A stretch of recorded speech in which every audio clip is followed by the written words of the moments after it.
Hi friends, ಹೇಗಿರಲು ಇವತ್ತಿನ ವಿಡಿಯೋದಲ್ಲಿ ಡೆಲಿವರಿಯ ನಂತರ ಬಂದಿರುವಂಥ ಹೊಟ್ಟೆಯ ಬೊಜ್ಜನ್ನು ಯಾವ ರೀತಿ ಕರಗಿಸ್ಕೊಳ್ಬೇಕು, ಯಾವೆಲ್ಲ ಆಹಾರ ಕ್ರಮಗಳನ್ನು ಅನುಸರಿಸಬೇಕು ಅನ್ನೋದರ ಬಗ್ಗೆ ಇವತ್ತಿನ ವಿಡಿಯೋದಲ್ಲಿ ಡೀಟೇಲ್ಸ್ ಆಗಿ ತಿಳಿಸ್ಕೊಡ್ತಾ ಹೋಗ್ತೀನಿ. ಸೊ ಹಾಗಾಗಿ ಯಾರೆಲ್ಲ ಇದುವರೆಗೆ ನನ್ನ ಚಾನಲ್ನ ಸಬ್ಸ್ಕ್ರೈಬ್ ಮಾಡಿಲ್ಲ, ಪ್ಲೀಸ್ ಸಬ್ಸ್ಕ್ರೈಬ್ ಮಾಡ್ಕೊಳ್ಳಿ, ಪಕ್ಕದಲ್ಲಿರೋ ಬೆಲ್ಲೈಕನ್ನು ಕೂಡ ಕ್ಲಿಕ್ ಮಾಡ್ಕೊಳ್ಳಿ. ಸಾಮಾನ್ಯವಾಗಿ ಎಲ್ಲರಿಗೂ ಪ್ರೆಗ್ನೆಂಟ್ ಆಗಿ ಡೆಲಿವರಿ ಆದಮೇಲೆ ಎಲ್ಲರಿಗೂ ಒಂದು ಹೊಟ್ಟೆಯ ಬೊಜ್ಜು ಇದ್ದೇ ಇರುತ್ತೆ. ಯಾಕೆ ಈ ರೀತಿ ಆಗುತ್ತೆ ಅಂತ ಹೇಳಿದರೆ, ನೀವು ಕನ್ಸೀವ್ ಆಗೋಕ್ಕಿಂತ ಮುಂಚೆ ನಿಮ್ಮ ಯೂಟ್ರಸ್ ಕೇವಲ ಲಿಂಬೆ ಗಾತ್ರದಷ್ಟಿರುತ್ತೆ. ಆದರೆ ಯಾವಾಗ ಕನ್ಸೀವ್ ಆಗ್ತೀರಾ ಆ ಒಂದು ಸಂದರ್ಭದಲ್ಲಿ ಗರ್ಭಕೋಶದಲ್ಲಿ ಮಗುವಿನ ಬೆಳವಣಿಗೆ ತಿಂಗಳಿಂದ ತಿಂಗಳಿಗೆ ಜಾಸ್ತಿ ಆಗುತ್ತಾ ಹೋಗುತ್ತೆ. ಸರಿಸುಮಾರು 2.5 kgಯಿಂದ 3 kg ಇರ್ಬೋದು, ಮತ್ತು ಕೆಲವರಿಗೆ 3 kgಕ್ಕಿಂತಲೂ ಜಾಸ್ತಿ ಮಗುವಿನ ತೂಕ ಇರುತ್ತೆ. ಇದರ ಜೊತೆಗೆ ಮಗುವಿನ ಸುತ್ತ ಇರುವಂತಹ ಅಮ್ಯುನಿಟಿ ಫ್ಲೂಯಿಡ್ ಇರ್ಬೋದು, ಅಂದರೆ ಮಗುವಿನ ಸುತ್ತ ಇರುವಂತಹ ನೀರು ಅಂತ ಹೇಳ್ತೀವಿ, ಬ್ಲಡ್ ಇರ್ಬೋದು, ಪ್ಲಾಸಂಟ ಅಂತ ಹೇಳ್ತೀವಿ, ಅದನ್ನು ಕನ್ನಡದಲ್ಲಿ ಕಸ ಅಂತ ಹೇಳ್ತೀವಿ. ಇದು ಮಗುವಿನ ಬೆಳವಣಿಗೆಗೆ ಸಹಾಯ ಮಾಡುತ್ತೆ. ಸೊ ಇವೆಲ್ಲವನ್ನು ಒಳಗೊಂಡ್ರೆ ಸರಿಸುಮಾರು 5ರಿಂದ 6 kg ಇರುತ್ತೆ.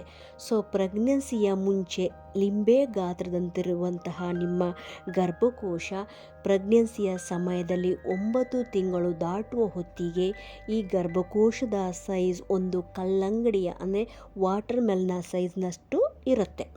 ಇವಾಗ ಡೆಲಿವರಿ ಆಗುವಂಥ ಸಂದರ್ಭದಲ್ಲಿ ಮಗು, ಪ್ಲಾಸಂಟ, ನೀರು, ಬ್ಲಡ್ ಇವೆಲ್ಲವೂ ಕ್ಲಿಯರಾಗಿ ಆದಮೇಲೆ ಅದೇನು 5ರಿಂದ 6 kgಗಳಿರ್ತಾವಲ್ಲ ಅವೆಲ್ಲವೂ ಕಡಿಮೆ ಆಗ್ತವೆ. ನಂತರ ನಿಮ್ಮ ಈ ಒಂದು ಪ್ರೆಗ್ನೆನ್ಸಿಯ ಸಮಯದಲ್ಲಿ ಎದೆಯ ಹತ್ತಿರ ತನಕ ಈ ಒಂದು ಗರ್ಭಕೋಶ ಉದ್ದವಾಗಿ ಬೆಳೆಯುತ್ತಲ್ಲ, ಯಾವಾಗ ಡೆಲಿವರಿ ಆಗುತ್ತೆ ಆ ಒಂದು ಸಂದರ್ಭದಲ್ಲಿ ಅದು ಹೊಕ್ಕಳ ತನಕ, ಅಂದರೆ ಹೊಕ್ಕಳ ಕೆಳಗಡೆ ಬಂದು ನಿಲ್ಲುತ್ತೆ. ಆವಾಗ ಆ ಒಂದು ಹೊಕ್ಕಳ ಕೆಳಭಾಗದಲ್ಲಿ ಅಥವಾ ಕೆಳ ಹೊಟ್ಟೆಯ ಭಾಗದಲ್ಲಿ ನಿಮಗೆ ಒಂದು ರೀತಿ ಬೊಜ್ಜಿನ ರೀತಿಯಲ್ಲಿ ಕಾಣಿಸ್ಕೊಳ್ಳುತ್ತೆ, ಮತ್ತು ಕೆಲವರಿಗೆ ಗಟ್ಟಿಯಾಗಿಯೂ ಕೂಡ ಕಾಣಿಸ್ಕೊಳ್ಬೋದು. ಇದು ಸಾಮಾನ್ಯವಾಗಿ ಅದು ನಿಮ್ಮ ಯೂಟ್ರಸ್ ಆಗಿರುತ್ತೆ. ಸೊ ನಿಮ್ಮ ಯೂಟ್ರಸ್ ಮೊದಲಿನ ನಾರ್ಮಲ್ ಸೈಜ್ಗೆ ಮರಳಲು ಅಟ್ಲೀಸ್ಟ್ 6 ವಾರಗಳು ತೆಗೆದುಕೊಳ್ಬೋದು, ಅಂದರೆ 1.5 ತಿಂಗಳು ಹಿಡಿಬೋದು. ಹಾಗಾಗಿ ಈ ಒಂದು 6 ವಾರಗಳ ತನಕ ನಿಮ್ಮ ಒಂದು ಬೊಜ್ಜಿನ ಬಗ್ಗೆ ಆಗಲಿ ಅಥವಾ ಬೇರೆ ಯಾವುದೇ ರೀತಿಯ ಬಗ್ಗೆ ನೀವು ಟೆನ್ಷನ್ ಮಾಡುವ ಅಗತ್ಯವಿಲ್ಲ, ಆರಾಮಾಗಿರಬೇಕಾಗತ್ತೆ. ಇವಾಗ ನಿಮಗೆ ಯಾವಾಗ ನಾರ್ಮಲ್ ಡೆಲಿವರಿ ಆಗುತ್ತೆ ಅಂಥವರು 2 ತಿಂಗಳ ನಂತರ ನಿಧಾನವಾಗಿ ಯಾವುದೇ ರೀತಿಯ ಸಮಸ್ಯೆ ಇಲ್ಲ ಅಂತ ಹೇಳಿದರೆ ಕೆಲವೊಂದು ಸಣ್ಣ ಪುಟ್ಟ ಎಕ್ಸಸೈಸ್ಗಳನ್ನು ಮಾಡ್ಬೋದು.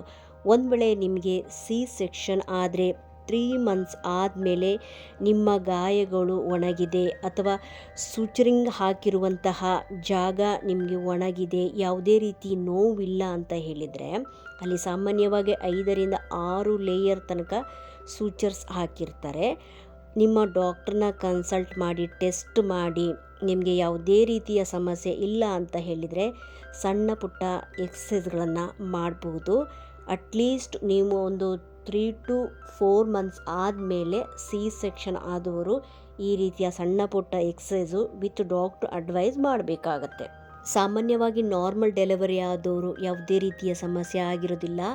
ಅವರು ಬಹುಬೇಗನೆ ತಮ್ಮ ನಾರ್ಮಲ್ ಕೆಲಸಗಳನ್ನು ಮಾಡಿಕೊಳ್ಳಲು ಅವರು ಶಕ್ತರಾಗಿರ್ತಾರೆ. ಹಾಗಾಗಿ ನಾರ್ಮಲ್ ಡೆಲಿವರಿ ಆದವರು ಅವರಿಗೆ ಯಾವುದೇ ರೀತಿಯ ಆ್ಯಕ್ಟಿವಿಟೀಸ್ಗಳು ಮಾಡಲಿಕ್ಕೆ ಆಗುತ್ತೆ ಅಥವಾ ಸಣ್ಣ ಪುಟ್ಟ ಕೆಲಸಗಳು ಮಾಡಲಿಕ್ಕೆ ಆಗುತ್ತೆ ಅಂತ ಹೇಳಿದರೆ ಮಾಡ್ಬೋದು, ಯಾವುದೇ ರೀತಿಯ ಸಮಸ್ಯೆ ಆಗೋದಿಲ್ಲ. ಆದರೆ ಸಿ ಸೆಕ್ಷನ್ ಆದವರು ನಿಮಗೆ ಸಮಸ್ಯೆಗಳಿದೆ ಅಥವಾ ಗಾಯ ಒಣಗಿಲ್ಲ ಅಥವಾ ಬ್ಲೀಡಿಂಗ್ ಏನಾದರೂ ಇದೆ ಅಂತ ಹೇಳಿದರೆ ಅಂಥವರು ಡಾಕ್ಟ್ರನ ಅಡ್ವೈಸ್ನ ಮೇರೆಗೆ ಮುಂದುವರಿಬೇಕಾಗತ್ತೆ. ಸೊ ಇವತ್ತಿನ ವಿಡಿಯೋದಲ್ಲಿ ಹೊಟ್ಟೆಯ ಬೊಜ್ಜನ್ನು ಕರಗಿಸಲು ನೀವು ಸೇವಿಸಬೇಕಾದ ಆಹಾರಗಳ ಬಗ್ಗೆ ನೋಡ್ಕೊಂಬರೋಣ.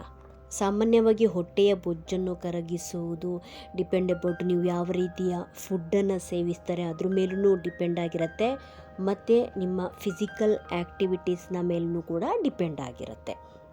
ಡೆಲಿವರಿ ಆದ ನಂತರ ಅಂಥ ಒಂದು ಸಮಯದಲ್ಲಿ ಹೆಚ್ಚಿನ ಪೋಷಕಾಂಶ ಇರುವಂಥ ಆಹಾರವನ್ನು ಸೇವಿಸುವಂಥ ಅಗತ್ಯವಿರುತ್ತೆ.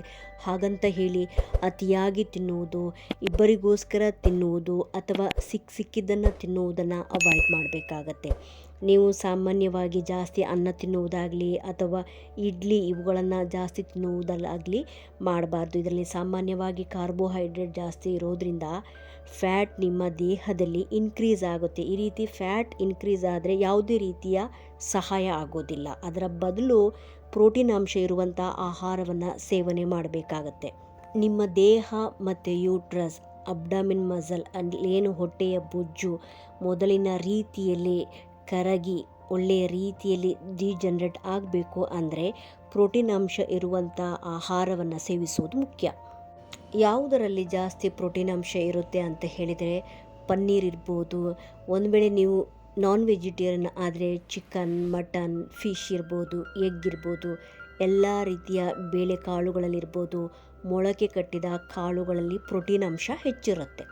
ಬೆಳಗಿನ ಬ್ರೇಕ್ಫಾಸ್ಟಿಗೆ ಬಿಸ್ಕತ್ ಅಥವಾ ಬ್ರೆಡ್ ತಿನ್ನೋದನ್ನು ಅವಾಯ್ಡ್ ಮಾಡಬೇಕಾಗತ್ತೆ. ಇದರ ಬದಲು ರಾತ್ರಿ ಒಂದು 7-8 ಬಾದಾಮಿಯನ್ನು ನೆನೆಸಿಟ್ಟು ಬೆಳಿಗ್ಗೆ ನೀವು ತಿನ್ಬೋದು.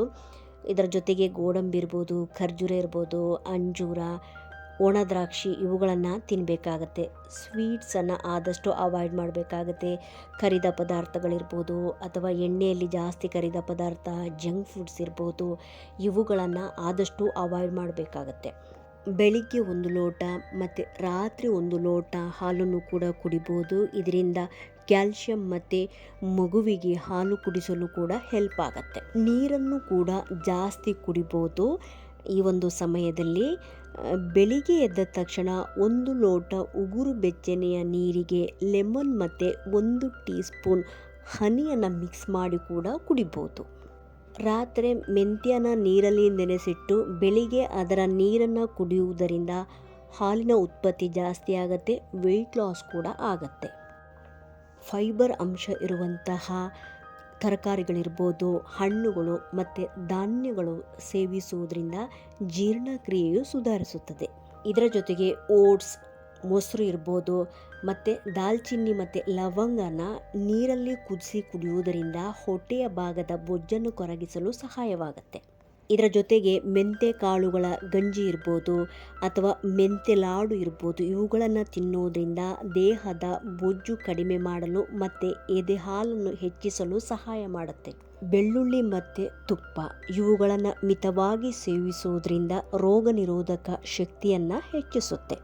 ಇವತ್ತಿನ ವಿಡಿಯೋದಲ್ಲಿ ಡೆಲಿವರಿಯಾದ ನಂತರ ಕಾಣಿಸಿಕೊಳ್ಳುವಂತಹ ಹೊಟ್ಟೆಯ ಬೊಜ್ಜನ್ನು ಯಾವ ರೀತಿ ಆಹಾರಗಳನ್ನು ಸೇವಿಸುವುದರ ಮೂಲಕ ಅದನ್ನು ಕರಗಿಸಿಕೊಳ್ಬೋದು ಅನ್ನೋದರ ಬಗ್ಗೆ ಡೀಟೇಲ್ಸಾಗಿ ತಿಳಿಸ್ಕೊಟ್ಟಿದ್ದೀನಿ.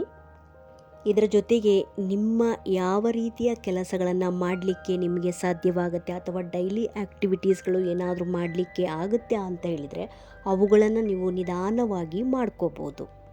ಈ ಇನ್ಫಾರ್ಮೇಟಿವ್ ಅನಿಸಿದರೆ ಪ್ಲೀಸ್ ಸಬ್ಸ್ಕ್ರೈಬ್ ಮಾಡೋದನ್ನು ಮರಿಬೇಡಿ.